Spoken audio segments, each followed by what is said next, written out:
નમસ્કાર દર્શક મિત્રો, ધ બી એલેટ ન્યૂઝમાં આપનું હાર્દિક સ્વાગત છે. તો જોઈએ આજના મુખ્ય સમાચાર. વડોદરા શહેરમાં આવેલ વેમાલી ગામના લોકોને સ્મશાનથી સ્વર્ગમાં જવાનો રસ્તો જ નથી.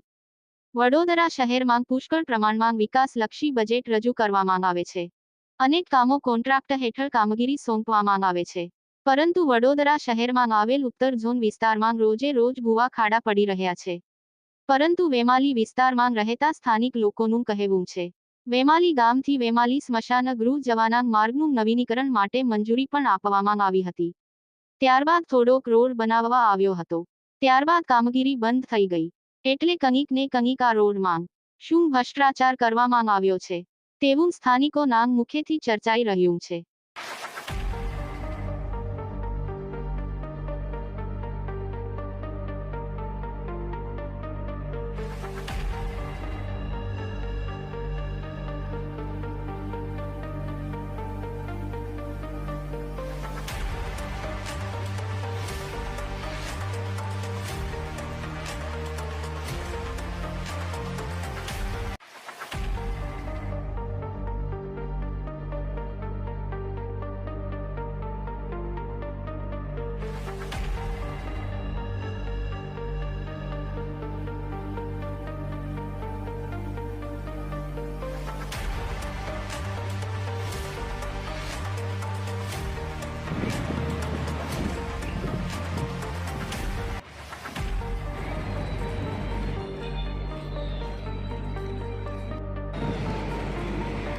માં આવેલ જે વેમાલી ગામ પાસે તમે જોઈ શકો છો કે જે સ્મશાનની અંદર જવાનો પણ રસ્તો નથી અને ઘણી વખતે ઘણા લોકો ડેડ બોડી લઈને આવતા હોય ત્યારે ગ્રામીણ લોકોને પુષ્કળ પ્રમાણમાં હાલાકી પડી રહી છે. એટલે કહેવાનો મતલબ કે જ્યારે આ જે વેમાલી ગામ છે એ ગ્રામ પંચાયતમાં હતું ત્યારે એકદમ સુખ શાંતિથી જીવાતું હતું, સાથે સાથે રોડ રસ્તા પણ સારા હતા, પાણી પણ લોકોને મળતું હતું. જ્યારથી શહેરી વિસ્તારમાં સમાવેશ કર્યો ત્યારથી આજ દિન સુધીમાં અહીંયા ગાડી રોડના ઠેકાણા નથી. દરેક જગ્યા ઉપર ખાડા ભૂવા જોવા મળે છે. અને આજે ખાસ વાત એક જ છે કે જે સ્મશાનની અંદર જવાનો જે મુખ્ય માર્ગ છે, આ રોડની હાલત એટલી દયનીય બની છે કે જો કદાચ કોઈ ધારાસભ્ય અથવા કોર્પોરેટરના કોઈ પરિવારજનની અંદર જો મૃત્યુ થાય તો ચોક્કસથી રાતોરાત અહીંયા ગાડી રોડ બની જાય. પરંતુ આજે ઘણા વખતોથી જોઈ રહ્યા છે કે અહીંયા ગાડી જે સ્મશાન છે, આ જે વેમાલીનું સ્મશાન છે, ત્યાં ગાડી કોઈ પણ જાતની સુવિધાઓ નથી. એટલે ખાસ કરીને આપણા મીડિયાના માધ્યમથી અપીલ છે કે આ રોડને 24 કલાકની અંદર જે કહેવાય છે કે 48 કલાકની અંદર વહેલામાં વહેલી તકે આની કામગીરી ચાલુ કરવામાં આવે. અને જો કામગીરી ચાલુ કરવામાં નહીં આવે તો ચોક્કસથી આવનારા દિવસોમાં અમે ઘંટ લઈને બેસીશું અને દરેક કોર્પોરેટર ધારાસભ્યના ઘરે જઈને ઘંટ વગાડવાનો કાર્યક્રમ કરીશું.